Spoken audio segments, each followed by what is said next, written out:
Imagine a cold December sky. A pale supermoon hangs above, and Neptune glows at the final degree of Pisces. This moment means more than just trending astrology. It mirrors a pattern that ancient mythmakers would have treated as a profound omen. So today we're stepping into the myths behind the planets: Hermes, Poseidon, the Galactic Center.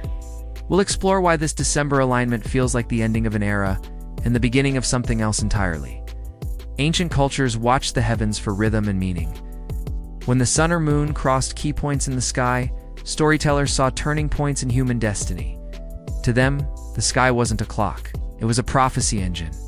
The Galactic Center, positioned in Sagittarius, was understood as a birthplace of cycles. Civilizations viewed it as the location where endings collapse into beginnings. So when a supermoon and Neptune gather near this zone, ancient storytellers would have said that something old is dissolving and something new is preparing to rise.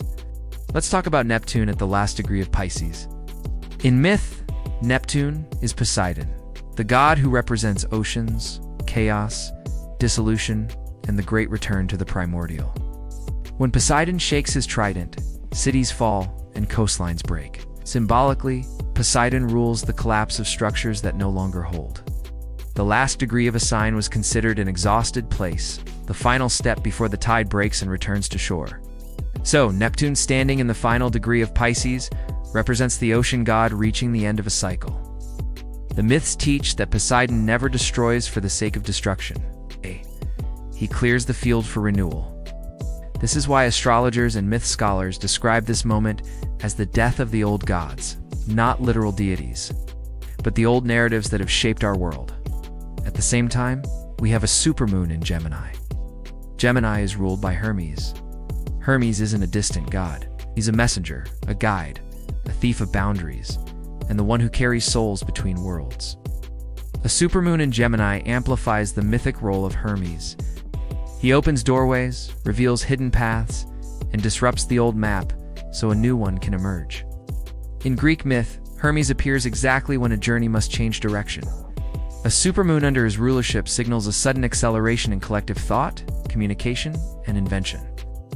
So where Poseidon clears away, Hermes points forward. Many traditions describe change in 9-year arcs.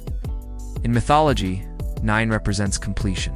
It's the number of months for human gestation, the number of days Odin hung on the world tree, the number of layers in many ancient cosmologies.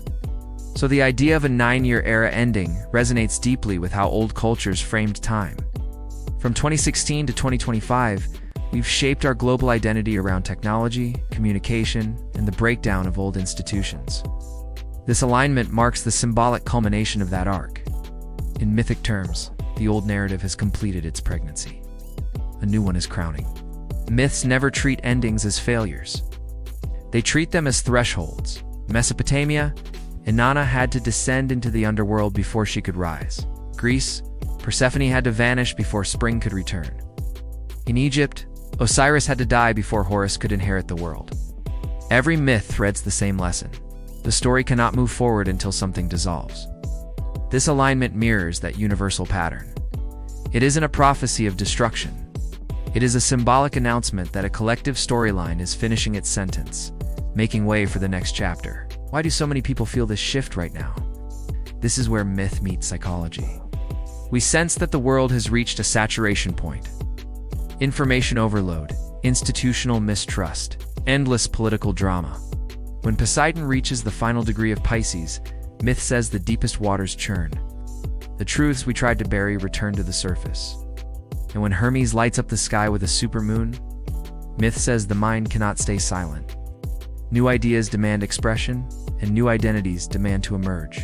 People feel restless because the mythic cycle is doing exactly what it has always done, dissolving what no longer fits so we can finally speak what has been waiting to be said. If you asked a Greek oracle what this alignment means, the answer would be clear. The era ruled by Poseidon's deep emotional waters is ending. The era ruled by Hermes is beginning. Hermes guides invention, trade, technology, writing, travel, and innovation. This implies a shift from emotional overwhelm into rapid mental clarity.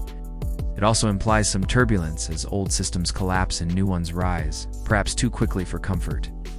But myth reminds us that Hermes doesn't abandon travelers. He shows us the path, one step at a time. This idea of the symbolic death of the old gods doesn't refer to literal gods. It refers to the collapse of outdated belief systems, power structures, habits, and narratives. The old gods are the stories we have been living under. The myths tell us that when a god dies, the world reorganizes its meaning. This alignment signals a collective opportunity to decide which myths we want to continue carrying into the next decade, and which ones we're ready to leave behind. As Poseidon releases his hold and Hermes steps forward, the mythic framework shifts from water to air. From feeling to thought, from collapse to movement, ancients would say that a new storyteller is entering the world stage. The next years will likely emphasize invention, intelligence, adaptability, and communication. We are entering a period where ideas can travel faster than institutions can keep up. Moments like this were always seen as the birthplace of revolutions, renaissances, and paradigm shifts. Ultimately, why does any of this matter? Because humans live by stories. When the collective story changes, everything else changes with it. This alignment is a symbolic invitation to release the myth that no longer fits and step into a new one that does. If mythology teaches us anything, it's that endings are not meant to frighten us. They are meant to remind us that we have the power to step into a new age with intention and clarity. If you enjoyed this breakdown, remember to like the video, comment with what myth you think explains this moment best, and subscribe for more Myths in Minutes.